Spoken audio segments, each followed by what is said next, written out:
All right. So, Doc, when the government talks about the AI roadmap, what should it be? What should be its foundation? I'd like to start off with that. Yeah, I think this topic has been long overdue, if you ask me. In fact, the original roadmap came about in 2021, so it's good to see that it's being updated now. As far as what foundation should we be looking at, I think number one is still education. We need to develop a labor force that is AI enabled, but at the same time produce more AI experts. I think on the side we also have to look at regulation. How do we police abuse? But at the same time, we don't want to stifle innovation. So that's also another thing we've been clamoring for. That while you're policing abuse, you should also incentivize research and development. And I think this is a good step forward. Mm. Well, you mentioned about the pillars, right? Education, regulation, and of course, research. Can you take us through the education first? Because when you talk about AI, it has so many aspects, right? So very, very complex aspects. And we only get to look at the final product, like when you see Chat GPT, the story that we mentioned earlier about Ameka, right? But when you talk about education, the basics behind this, is it hard? Is it tough? And what kind of time does it take for actually the humans to be actually educated with this?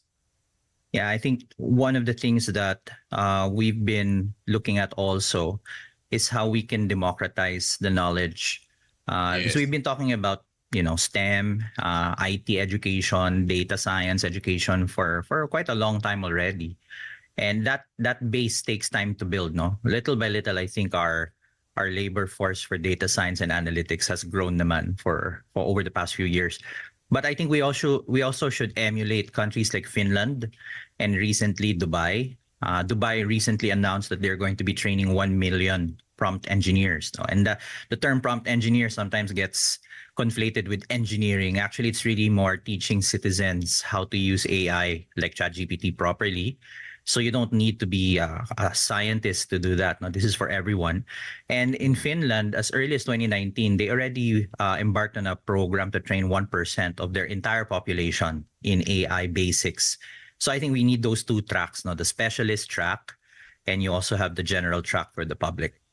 Where are we in terms of that? And is it feasible for the Philippines to not exactly emulate, but be in that right path also? I think we have a lot of room to improve, certainly. Last year, there were two major surveys that came out. One was Oxford Insights and another was the Descartes Institute.